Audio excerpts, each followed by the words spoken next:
हे श्री कृष्ण, जो योग में श्रद्धा रखने वाला है किंतु संयमी नहीं है, इस कारण जिसका मन अंत काल में योग से विचलित हो गया है, ऐसा साधक योग की सिद्धि को अर्थात भगवत साक्षात्कार को ना प्राप्त होकर किस गति को प्राप्त होता है।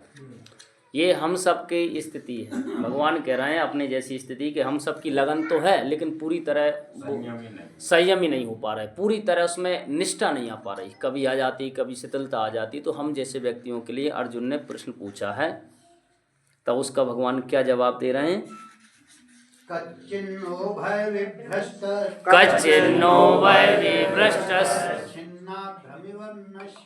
छिन्नाभ्रमिव नश्यति अप्रतिष्ठो महाबाहो विमूढ़ो ब्रह्मणः पथि। हे महाबाहो, क्या यह भगवत प्राप्ति के मार्ग में मोहित और आश्रय रहित पुरुष छिन्न भिन्न बादल की भांति दोनों ओर से भ्रष्ट होकर नष्ट तो नहीं हो जाता। अब कितना बड़ा प्रश्न है कि हम स्वाध्याय कर रहे हैं, वो पूरे स्वाध्याय भी नहीं कर पा रहे, योग भी नहीं कर पा रहे, जब इच्छा हो गई आ गए, तो ऐसी स्थिति हमारी बनी है। तो हम ऐसे तो नहीं कि संसार से भी जाएं और पूरे ईश्वर को भी ना प्राप्त कर पाए। अब इसका भगवान जवाब देंगे। एतन्मे संशयं कृष्ण छेतुमर्हस्य शेषतः त्वदन्यः संशयस्यास्य चेत्तानायुपपद्यते। हे श्री कृष्ण, मेरे इस संशय को पूर्ण रूप से छेदन करने के लिए आप ही योग्य हैं, क्योंकि आपके सिवा दूसरा इस संशय का छेदन करने वाला मिलना असंभव नहीं है। अब इतने बड़े संशय का छेदन यानी संशय का समाधान तो भगवान ही कर पाएंगे, इसलिए भगवान अब संशय का समाधान कर रहे हैं। श्री भगवान उवाच पार्थनैवेह नामुत्र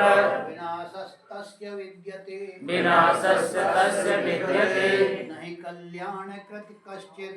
कल्याणकृत कश्चित् दुर्गतिं तात गच्छति। श्री भगवान बोले, हे पार्थ, उस पुरुष का ना तो इस लोक में नाश होता है और ना परलोक में ही, क्योंकि ये प्यारे आत्मोद्धार के लिए अर्थात भगवत प्राप्ति के लिए कर्म करने वाला कोई भी मनुष्य दुर्गति को प्राप्त नहीं होता। कितनी बड़ी बात कर दी भगवान ने। भगवान कह रहे हैं कि उस पुरुष का ना तो इस लोक में नाश होता है ना परलोक में, जो अपनी आत्म उद्धार के लिए अर्थात भगवत प्राप्ति के लिए कर्म करने वाला है, भाई मनुष्य कभी दुर्गति को प्राप्त नहीं होता। तो हमने एक दिन भी सत्संग किया है, एक दिन भी अगर योग किया, एक दिन भी भूल से भी अगर यज्ञ में आहुतियाँ दी हैं, तो वो संस्कार हमारे चित्त में संचित हो गया और जैसा माहौल मिलेगा अपने आप ही वो प्रलवित हो जाता है। यानी दोनों लोकों में आनंद है, इस लोक में भी हानि नहीं है और परलोक में भी परम आनंद देने वाला है। प्राप्य पुण्यकृतां लोकान्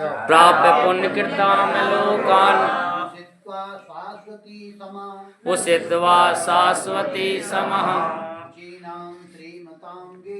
शुचीनां श्रीमतांगेः योग भ्रष्टो विजायते। योग भ्रष्ट पुरुष पुण्यवानों के लोगों को अर्थात स्वर्ग आदि उत्तम लोगों को प्राप्त होकर उनमें बहुत वर्षों तक निवास करके फिर शुद्ध आचरण वाले श्रीमान पुरुषों के घर में जन्म लेता है। कितना आनंद आ रहा है, अलग से कुछ नहीं है। कितनी बड़ी बात बता दी कि अगर ऐसे में शरीर छूट भी गया तो कहाँ जाएंगे, स्वर्ग आदि उच्च लोक, सीधे प्रसारण। और वहां भी नहीं जाएंगे तो कहाँ जाएंगे, पुण्यवान व्यक्तियों के घरों में जन्म लेंगे, राजा महाराजाओं के घर में, विद्वानों के घर में, जहाँ शुरुआत से सात्विकता होगी।